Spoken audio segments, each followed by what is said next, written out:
Management TV. Today we're once again with Philip Kotler. Phil is the world's most renowned expert on marketing. He is the creator of the field and has written over 50 books, 10 of which have been in the last 5 or 6 years, and has recently published a book on Marketing 3.0. And we're going to learn about it with him today. Thank you very much, Phil, for being with us today. Happy to be with you always, Eduardo. Marketing 3.0, what is it all about? Well, let me give you a preview. Yes. It turns out that I believe most companies are in Marketing 1.0, which I will explain. A small percentage are in 2.0, and a few now are in 3.0. And by the way, no company should jump from being 1.0 to 3.0. They better crawl before they get to that stage if they want to get to that stage. A Marketing 1.0 company is doing the job, a good job. They are being efficient and profitable, making something for a lot of people. However, some companies have decided to learn more about who they're selling to. Okay. They move from just making and selling a good product to understanding their customers with big databases and watching movements in their customer fans and so on. And that is 2.0. And 3.0 goes further than that. 2.0, if you were to describe it with one word or one concept, what is Marketing 1.0? Well, 1.0 is appealing to the customer's mind wherever you can find customers. Okay. And 2.0 is appealing to the customer's heart by knowing a lot about the customer and trying to get closer to serving the customer. Okay.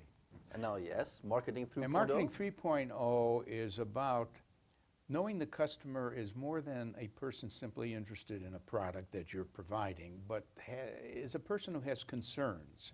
Because the world is kind of getting more and more unstable. There's the question of, will the planet run out of resources? There's the question of poverty, water shortage. And so it's a context for a company saying, we care too. We not only want to sell what you want in the best form possible, but we would like to make sure that we understand the world you're living in, and we're trying to make a difference and also make a better world. That's 3.0. In one word would be? Caring about the planet and the world. Okay. Let's try to define the basic marketing concepts and apply them to Marketing 1.0, 2.0, or 3.0. Sure. For example, positioning. What is positioning? Well, positioning is letting your target customers know how you will differ from the other competitors in offering points of difference and not only points of parity. We use those terms. Most companies have to at least do the same thing the other companies are doing. Then they're on par with that. But you take a company like Starbucks, they're not only make sure that the coffee is fresh and that and it delivers what coffee should deliver, but they add much more. They're positioned as giving a finer coffee, more types of coffee, and a whole experience in a place where you're going to enjoy the moment of coffee. That's positioning. Segmentation. Segmentation is the recognition you can't serve everyone with equal satisfaction. I'll give you an example of that. McDonald's believes in a thing they call brand journalism. That is, they stand for this idea of QSCV. Let me explain. Their formula is always quality, service, cleanliness, and value. QSCV. But you know, what they should really emphasize differs from whether they're trying to reach the teenager, they're trying to reach the mother of children, the senior citizen. And so within the QSCV, they have a different but consistent message with the QSCV for each segment of the market. In both positioning and segmentation, the difference between Marketing 2.0 and 3.0 is to add those dimensions of caring society and planet? Yes, right. When you're a 3.0, you also have to be a 1.0 and 2.0. They're addition more pillars to your marketing strategies. By all means. Okay. Don't become good at 3.0 without being good, basically, with your basic product and your customer understanding. The marketing mix, Yes. the 4 Ps. Yeah. Is it still a valid concept for the marketing 3.0? It is definitely still the basis of any brand plan, but there's one addition now called co-creation that was missing. Namely, the 4 Ps is what the company does on its own to set the product, features, the price, the place or distribution, and also the promotion. But you know, in setting those things, they ought to engage their customers who really love them. Let's assume that some companies have customers who love them. Companies like, for example, Harley Davidson, where people who drive motorcycles, they often say, Harley, could we help you? You're making the next motorcycle. We have some ideas. Can we hang around? We don't want to be paid. We just want to join you. What are successful companies doing to co-create with their companies, with their customers, sorry? They're basically building a love affair with their customers. And I can say more about what we've learned about that. It's not only in a book, Love Marks, but there's a book called